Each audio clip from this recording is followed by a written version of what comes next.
uma das coisas que a gente queria repensar dentro do contexto das nossas comunidades era como nós fazemos os pequenos grupos. Eu percebia que, peraí, vamos aqui então perceber o que é bíblico sobre isso, o que é saudável sobre isso e quais são os princípios inegociáveis sobre isso.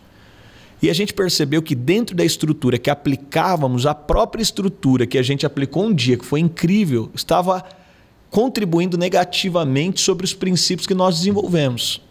Então eu vou dar um exemplo. Como eu disse, isso faz sentido para nós. Não é que vai fazer sentido para todo mundo, mas para nós fez. A gente percebeu que deveríamos mudar a periodicidade dos grupos. Que a periodicidade que executávamos nas reuniões impediam que o próprio grupo tivesse uma conexão.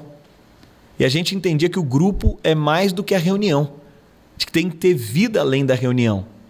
E aí quando nós paramos para meditar, peraí, por que então a gente segue a mesma periodicidade?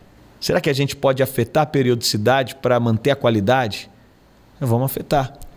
Outra coisa, a gente percebeu...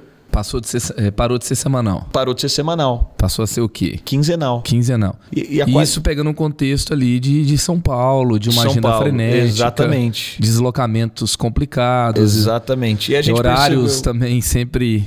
Dentro desse contexto, a gente falou, poxa, e assim, o líder de grupo não conseguindo dar qualidade, não conseguindo dar sequência, não conseguindo acompanhar aquelas pessoas. Então, dentro desse processo, né? Então, essas provocações, hoje eu olho o próprio presbitério da igreja, a gente tem sido muito provocado a enxergar a igreja em 5 ministérios e dar ênfase a eles, não só no enfoque, mas de entender como trazer isso. E tudo isso vai repercutir em mudanças que precisarão ser executadas. Mas o que eu percebo dentro do contexto da igreja, a gente constrói uma igreja política, infelizmente em muitos casos, e quando vem esse processo de inovação, você não aceita nem inovadores, e aí leva muito tempo e tem muitos processos para um líder inovador chegar no ambiente onde a voz dele pode ser ouvida. E no processo de inovação, a gente sabe, se não pode ter teste, não pode ter erro, você matou a inovação. Se a gente não pode testar e não pode errar, então ninguém tem coragem de apostar. Se fala assim sobre essa questão da cultura do erro, né? Exatamente. A penicilina, por exemplo, foi um erro que gerou, né, a descoberta de um antibiótico. Era para ser outra coisa, né? E algumas outras descobertas importantes. Então, a cultura do erro, ela é uma cultura que gera inovação e criatividade. Mas o foco da cultura do erro não é o erro, é o aprendizado. Exato.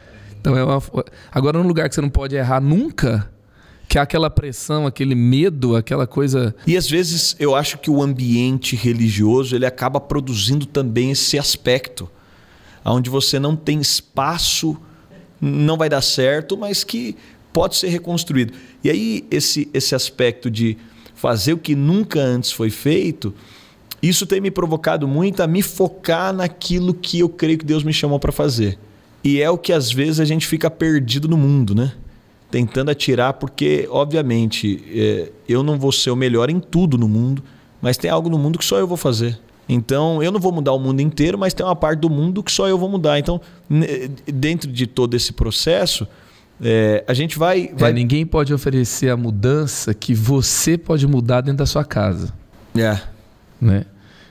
Tem funções que podem ser substituídas, mas a pessoalidade ali, a característica exclusiva que você tem para gerar aquilo ali é um lugar realmente restrito a você. Sim. E assim, eu amo, por exemplo, quando falo de igreja, nós damos cobertura para igrejas e eu acredito muito nisso. Aliás, eu acho que deveria ter mais disso na nossa nação. Igrejas, por exemplo, como vocês, extremamente generosas, que se propõem a se doar, a se dar, a ensinar. Todavia, eu vejo que às vezes a gente constrói um ambiente, eu digo de quem recebe, de não perceber que isso é só uma plataforma. Esse não é o teto. Porque se eu passar a vida inteira querendo ser como você, se eu chegar aqui, olhe sua vida, seu carro, que você construiu, seu ministério, aí eu passo a vida inteira. Daqui 10 anos, quando eu cheguei em você, você já não está mais aqui. Então é uma busca atrás do nada.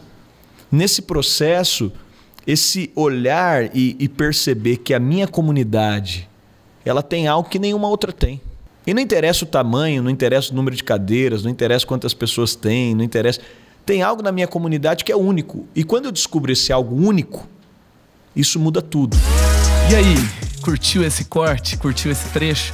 Tem ele completo no nosso canal, tem ele completo nas nossas plataformas de áudio. Creative. Se elevou você, assiste lá e compartilhe com outras pessoas.